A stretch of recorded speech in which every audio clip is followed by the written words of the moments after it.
Howdy! Have you ever wondered what would SpongeBob characters look like as humans? Me too! So to figure it out, I'm going to be drawing SpongeBob, Patrick, and Squidward as I imagine they would look like if they were humans. Let's start with the main character himself, SpongeBob.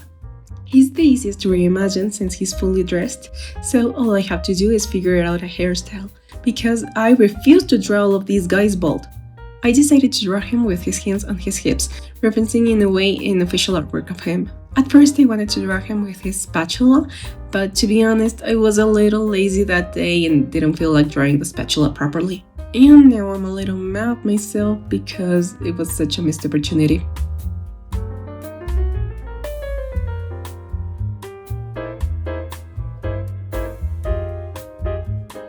I decided to give him a bowl cut because I think is the one closest to his original silhouette other than a bob. Although now I'm curious to know what he would look like with a bob.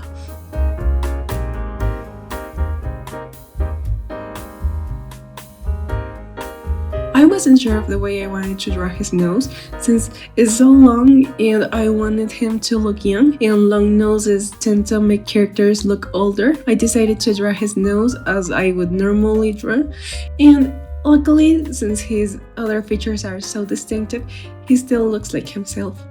I also drew his teeth.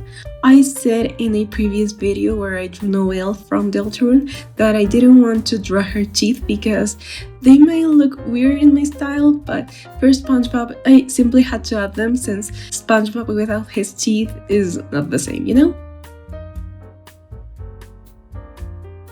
For his skin tone, I picked a light yellow to stay true to the original, but it was a little too yellow. Because of this, for the blush and shading on his skin, I picked tones that were more on the orange side.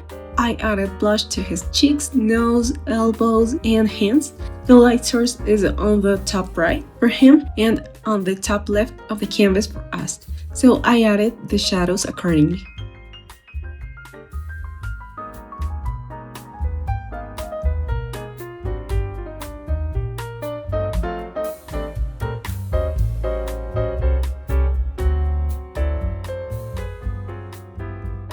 For his eyes, I tried to shade them like I normally would, but he looked a little lifeless and not like himself, so I had to find a balance. In the end, I think it worked out. Okay, SpongeBob is done. Now let's see Squidward. For him, I referenced his normal look and his handsome look.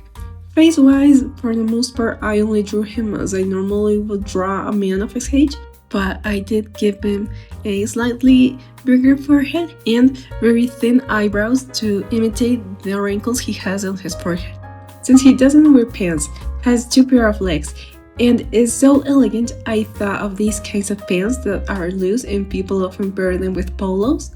At first I wanted to tuck the shirt in the pants, but soon realized that way he looked even less like himself, so I untucked it. I also made the pants less loose later on. I struggled a lot with his body because I didn't want his head to be too big compared to the body, but also didn't want his body to be too big. In the end, I think his head ended up being a bit too big, but in a way that's okay since in the show his head is a lot bigger than his shoulders.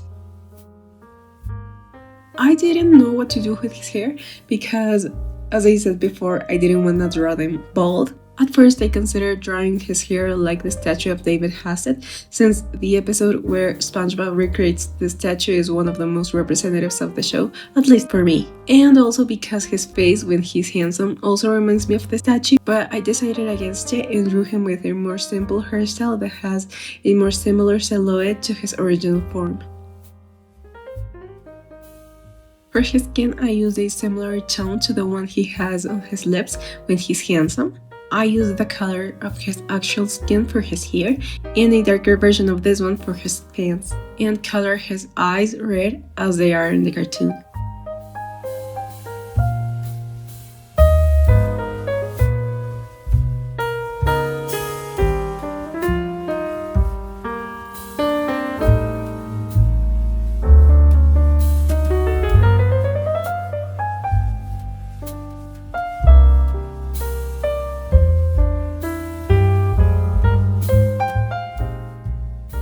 Okay, human Squiddy is done.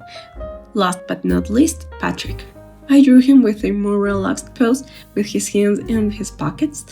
I didn't feel like drawing him shirtless, so I drew him with a shirt that's slightly tucked and slightly not, since he's so relaxed, that's probably something he would do.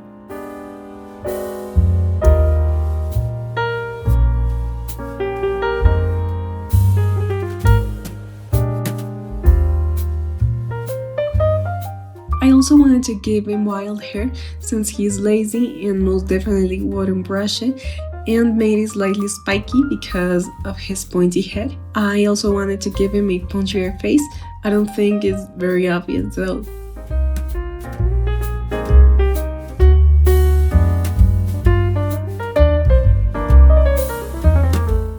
I gave him thick eyebrows since he has them like this in the cartoon.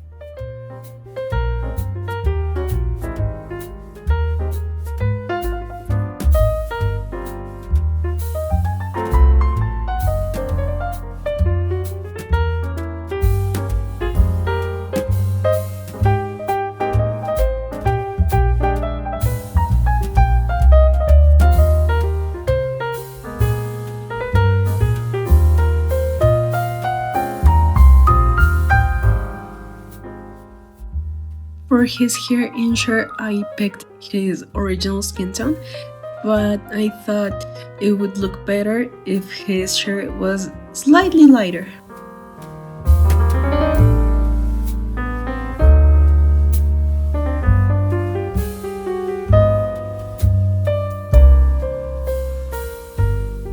One regret I have is the fact that I drew his hair like that. Because of the color, he reminds me a bit of Mao from Ensemble Stars, which wasn't the goal at all, and it makes me kind of uncomfortable, not gonna lie.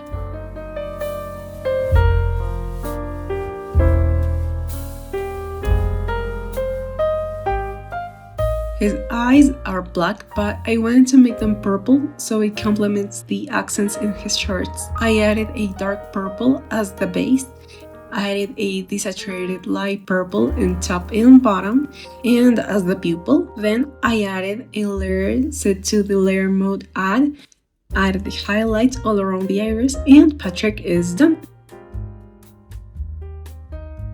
Well, here are all of the guys as humans. Which one's your favorite? If you want to see me draw more non-human characters as humans, you can see this video where I drew Deltarune characters. See you there, bye bye!